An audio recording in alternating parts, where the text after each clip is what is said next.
एक बंधु बोलेছো যে स्पाइसी वीडियो नहीं आते, स्पाइसी खाना खाओ दिखाओ।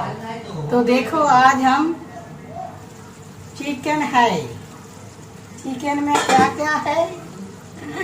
तो फ्रेंड्स बंधुरा चिकेনের মধ্যে দিচ্ছি প্রচন্ড ঝাল, এই আজকে খাবো আমি। দেখো কাঁচা লঙ্কা দিয়ে দিলাম, বেশি ঝাল খেলে পেট ব্যথা করবে।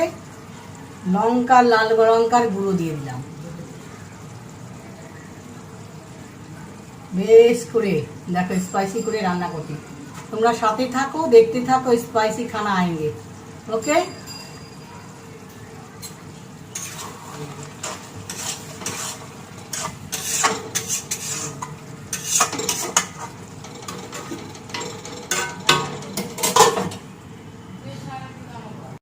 হ্যালো হ্যালো বন্ধুরা, কেমন আছো?